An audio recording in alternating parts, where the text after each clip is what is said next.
Hello, I'm Maria Hall-Brown, and this is LA Currents. Well, according to a recent study by Cal State University San Bernardino, in U.S. largest cities, hate crimes in 2020 actually decreased by 6%. But in direct contrast, anti-Asian hate crimes increased by over 145%. Well, here to give us a little perspective and hopefully a little hope, I'm delighted to be joined by the council member from the 12th District, John Lee. So nice to have you with us. Thanks for having me, Maria.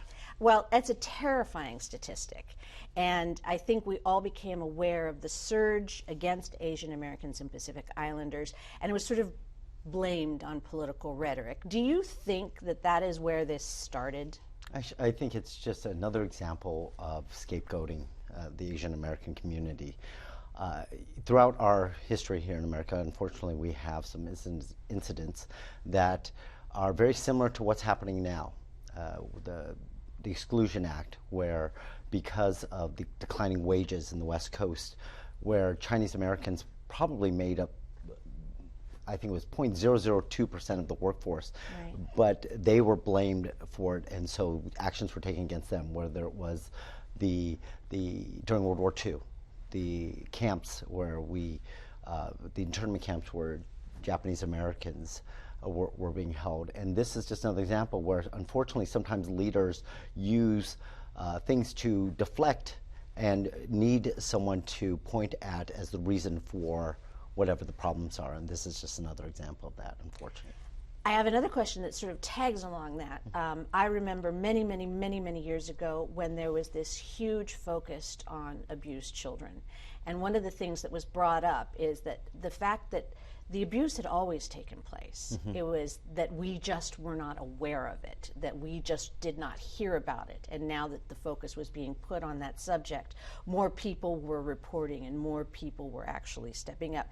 Do you think that is similar in this case, that there have been these incidences against Asian Americans and Pacific Islanders, but now there's just more attention to it and we're hearing about it more? Obviously there is an increase, but do you think the attention is also shining a light on it? Absolutely. I think these types of hate crimes have been happening for a long time now, but like you said, the attention is on it.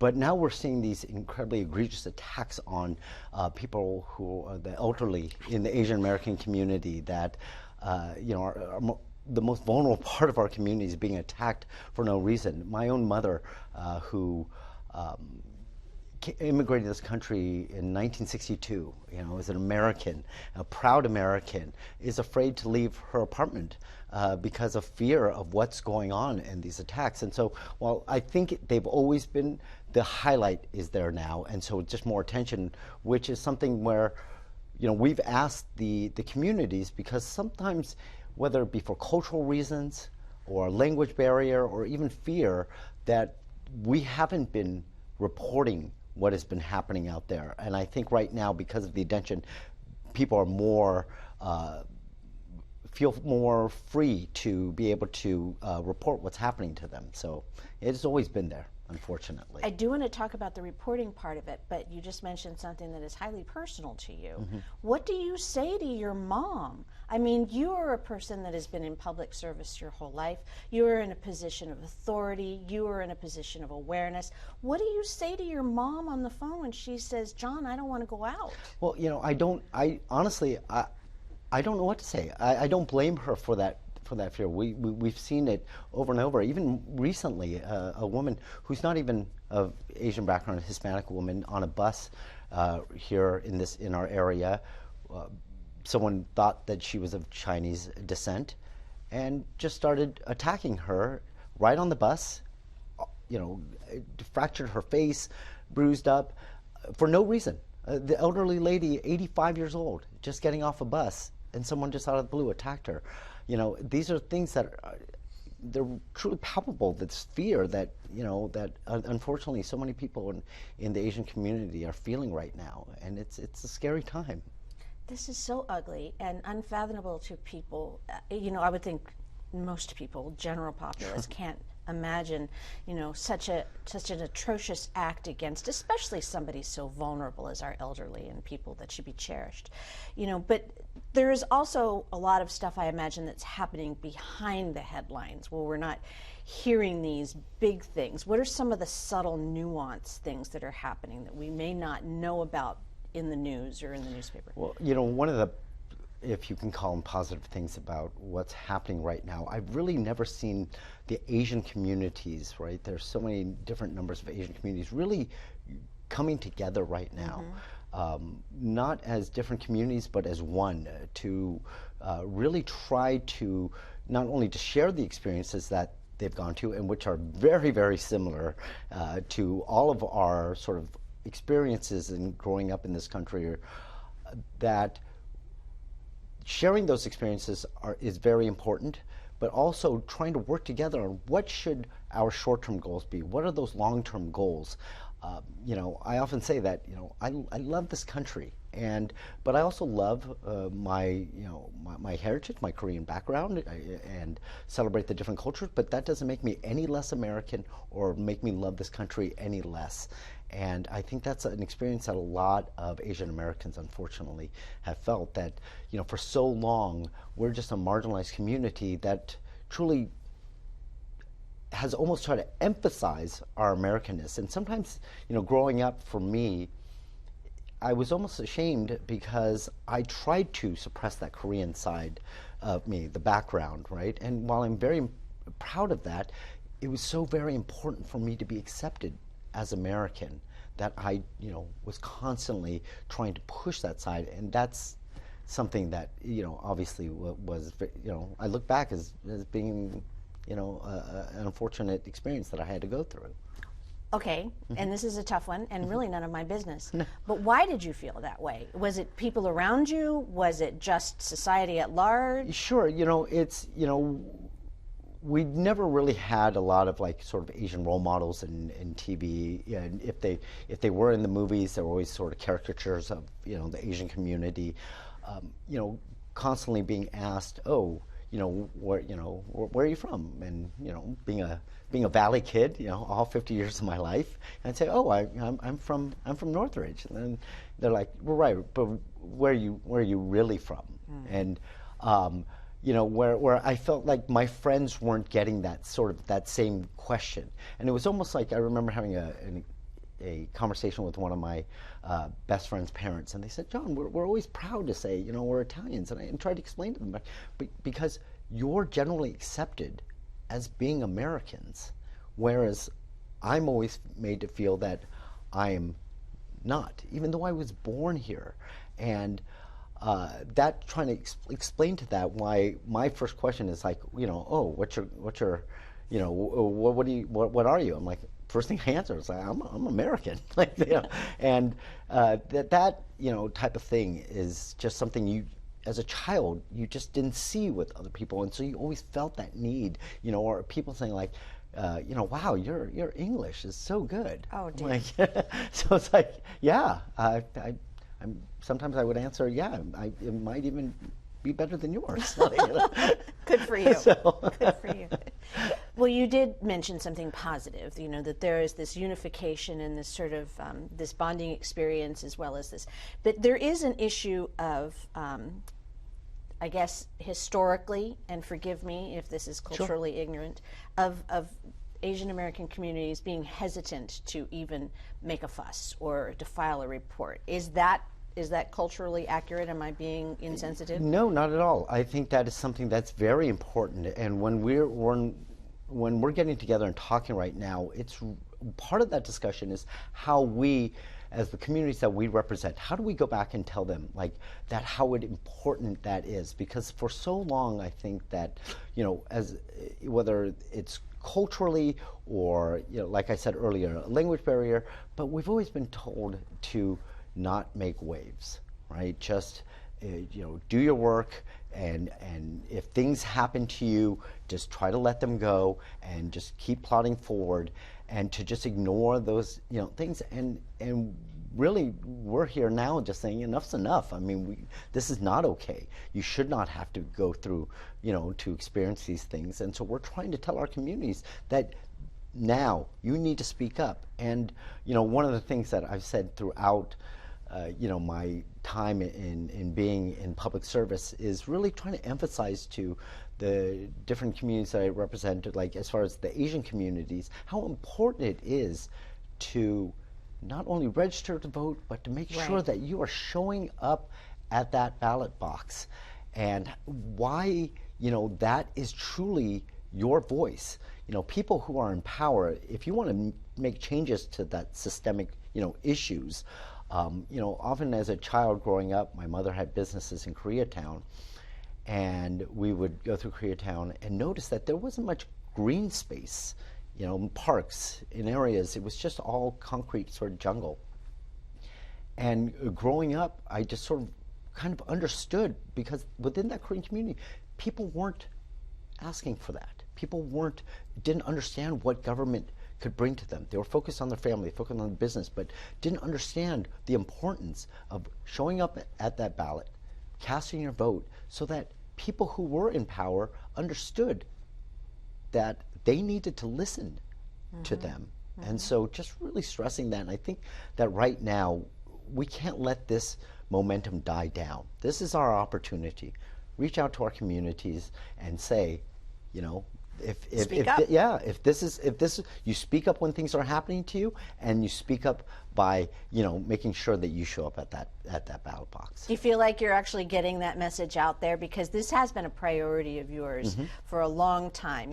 Obviously this is a time of trauma, but prior trauma, as you mentioned, just sort of making sure their voices. Do you think you're making inroads there? I do. I think that of course, now is a time when there is so much momentum built up that we feel like it's been an easier step to try to get people like understanding that importance of what I've been talking about for years.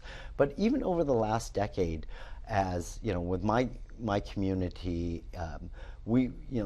I in my district, it's not predominantly Asian. The Asian population is just a small percentage of the population, but trying to reach out to that community and saying like, hey, be involved, get out in your community. There's no reason to be a part of your PTAs, be a part of the service clubs, and show your kids how important it is to give back to the communities that really are truly giving them so much. And so I'm proud to say in my district, we've seen that, and that's been great, but we still need to do more. And it's something that we need to work on citywide, countywide, statewide, countrywide, is making sure that Asians understand that their voice is their power. Their vote is that voice. And we need to rewrite some things, because in doing my research about what's going on out there, I came across a phrase which apparently is tossed around often, and I had not heard it. So shame on me, but maybe you can help. What is the model minority myth? Right. So the model minority is always, it's an unfortunate term that was brought up really almost to pit Asian Americans against other minority groups. And it was to paint us in a light where, we understood what it meant to get ahead, and we understood that hard work got you here. Whether they're negative or even so-called positive stereotypes, it's always dangerous when you sort of pigeonhole a person into one sort of class or one type of, representing an entire class of people, that everything fits into that one box of who you are. Right. One of the experiences I remember being a kid, and this was in junior high school, one of my math teachers could not understand why I was struggling in math. And it was just, as a 12 or 13-year-old, really, how do you answer that? Like, I don't understand. Why aren't you better in math, John? Like all the other Asian kids are, excelling in this. And it's almost like I needed some extra help in that area.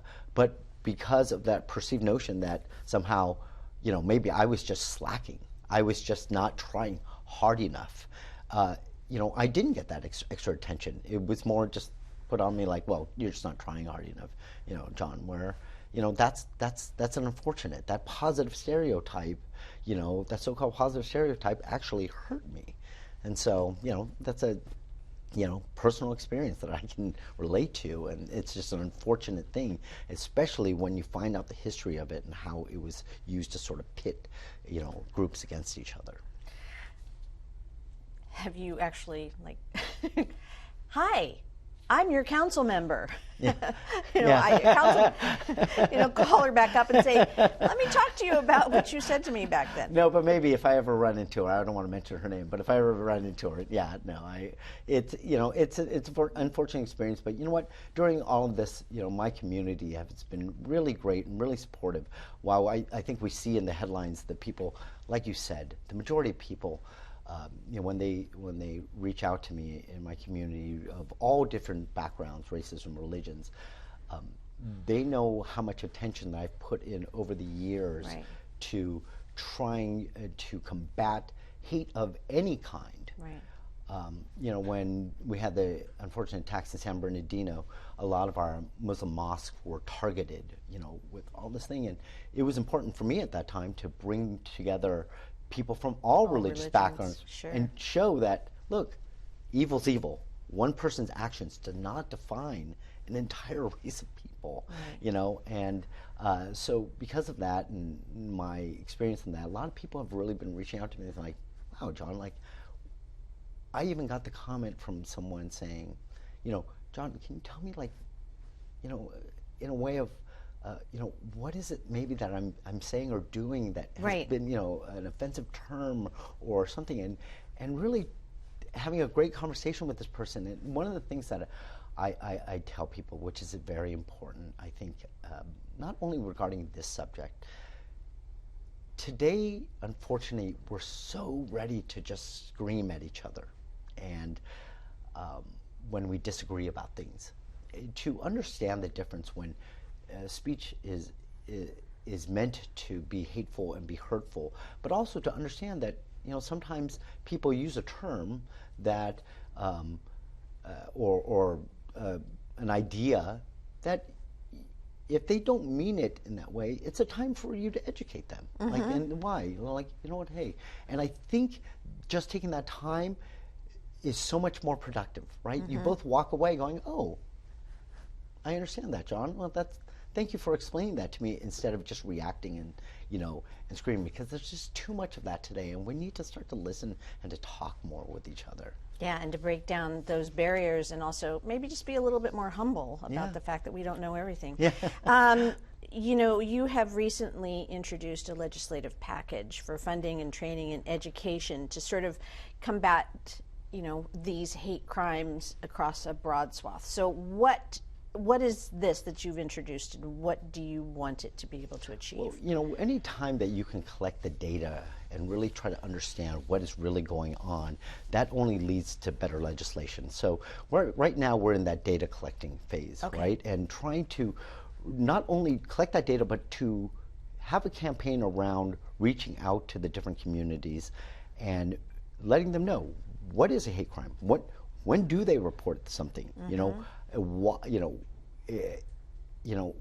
why that is so important, that you don't just let this incident go by. It's unfortunate right now when we all see this light at the end of the tunnel of coming out of this pandemic, and businesses are trying to, a lot of business owners in predominantly Asian communities are feeling that fear of, okay, we're finally coming out of this, but now I'm really afraid of being targeted. Working with LAPD to understand that getting more foot beats, actual officers walking the back on foot beat patrol, but also putting out information. That communication is so important for us right now, to get that out so that people understand, that for us to understand what's going on and to best combat this, we need to hear from them. Okay, so let's decide, or let's talk about what specifically is a hate crime. Because as we mentioned earlier, physical attacks, all those kinds of things, something that is very apparent and racially motivated. That seems very, but verbal harassment actually is what, 68% of what makes up some of these total incidences reported in term, and also shunning, you know, actually not having anything to do with or ignoring. Right. Those are considered, are those considered crimes or incidents? Where is the line, and what should people be cognizant of and aware of, and how they can give you the data you need? Sure. Hate crimes are when you're, attacks on a person when you're believed to be perceived as part of a specific particular group. Now, verbal harassment, there are certain things, protected in the First Amendment of people, you would say, but when people feel that fear of being, physically harmed, when people are being harassed in ways, I just had 2 days ago an incident where I don't know if they would have reported this a year ago. Right. A business owner who is trying to reopen their business, trying to adhere to the guidelines of 8 feet tables apart. And to hear them call me, they're like, John, I don't know if you're the right person, or is this something I should report? But, when the person came in, and the inspector that was looking at their business, and they're like, well, do you need this in English? Do you need this? I mean, do you need this in a different language? Do you understand what I'm saying? Was that polite, or was that offensive? No. This was someone who obviously, they speak English perfectly. They're born in this country, and they're a business owner. They own a restaurant, and they're like, are you sure do you understand what I'm saying? And it just felt like, what? I understand what he's saying, and just being questioned. He's like, I don't know why. He kept asking, are you sure you're the real owners of this place? Like, are you? And he just felt like, John, I don't know. Like, is this something, I call about? Like, if you don't know, like, there are so many different organizations that have been in this space, but right now there are these different ways to reach out. But even in my district, and we've communicated this with our entire district, if you see this, if you're a bystander to it, if you're someone, or if you're directly involved, let us know. Call our office. Let us know about what's happening. I mean, in this specific case, it had to deal with a government entity, but in so many different ways, like little microaggressions in the workplace or things, we can offer that help on how they can deal with those situations. And so it's just very important, and also it's very important that we as people not be bystanders to incidents that are happening around us. Hate of any kind, whether it's towards Asian Americans, whether it's toward people of any race or religion, that we can't just stand by and watch it happen. I'm sure you, along with so many of the people who saw the videos of people being attacked, that woman in New York being attacked on the sidewalk. And the guys just closed the door. I believe they were security guards. To just close the door and to not even bring attention, to yell, to scream, to try to distract the person, let them know, like, just you can't just be a bystander anymore. You have to speak up, and when you see something happening, be that person to offer that support to that situation. Right. And if this data is collected, and that's one of the things that is really taking a precedence here, how will that help in the future? All of this information that we can glean and gather, will it help legislation? Will it help training programs? Will it help sensitivity training with, even that government official that went into that restaurant? I mean, does the data really provide something tangible and powerful to be used in the future? Absolutely. Yes to all the above. Okay. I mean, everything you said. It's important that, for too long, the idea of, Asian hate is really being put in the headlines right now, where, like we said earlier, it's always existed. Bringing that attention, but bringing legislation to understand that, what it is that is happening, whether it's be in the workplace, to bring more attention to, as a city, of what we can do to challenge businesses to understand what's going on in their workplace.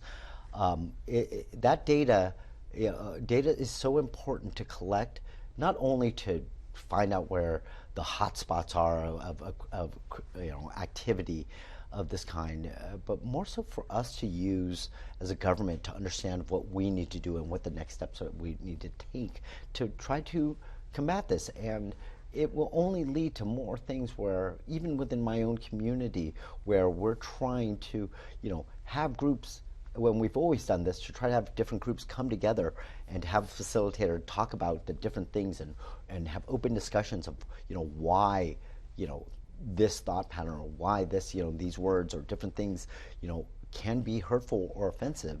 And it's just data. There's nothing more important than that. And so I'm hoping that we truly collect and really get a real, true sense about what's going on there. Because I know, as someone who grew up here in Los Angeles, in the San Fernando Valley, my entire life, it's something that I've had to grow up with, from everything from people yelling outside of cars, go back home where I came from, or these unfortunate things, or even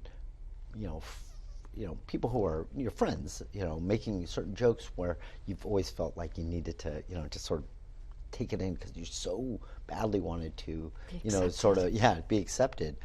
I think it's going to show us how important it is. And when we gather all these different stories, and we gather all these different experiences, and we gather all the different information that will become available to us, it'll give us a better sense of how we need to do this and how we can move forward, not only individually, but as a city, and make those steps forward to try to make people understand that the certain ways of thinking and understanding what that Asian American experience is, all about. Make inclusion a reality and not just a word. We just have a couple minutes left, but we should also just say, what's going on in the 12th? What's happening? Well, the 12th district, like I said, we're so excited about that light at the end of the tunnel, but we all still recognize that a lot of people are still hurting. And we have done an incredible job at trying to understand the problems that are happening to our businesses, to people who have lost their jobs, and really set up some great programs so that if you're facing food insecurity, to know that, again, our office should be that office that you reach out to, because there's ways that we can help you. If you're a struggling business, to keep your doors open. We've done everything to try to make sure that when this economy is up, back and running again in full strength, that my district comes back in full force. We've been offering no interest small loans to businesses, $5,000 to $25,000 that people pay over 7 years. Also, just different things that, with it, like senior meal programs and all these different things. But as all this is coming to end, how important it is to bring community back. I was telling you before we got on the air about this great event that we had just last night, about a dinner where we actually reached out to our community and asked them, has there been someone in this last year, whether they be your neighbor, family member, friend, or complete stranger, that has helped you get through some tough times over this last year, to nominate them to have a dinner out on us. We've partnered with a restaurant that's an iconic restaurant in our district, Los Toros Restaurant. They were one of the recipients of one of our business relief loans. And the way they're helping pay it back to our community, they've always been there for our community. But right now, what they're doing is they're partnering with us to see how we can bring the communities back together and to offer things like a night out. Wow. And overwhelming, response to people nominating their neighbors and friends and teachers, and we had just a restaurant full of people last night, and it was just great to see. That's a very heartwarming story, and congratulations. So if people want more information on what's happening in the 12th District, you just go to either our website, cd12.org, find us on Facebook, Councilmember John Lee, or they can always call our district office at 818-882 1212. Well, this has been a true pleasure to talk with you, so Well, thank you so much. Thanks for having me here. And that's a wrap on this LA Currents.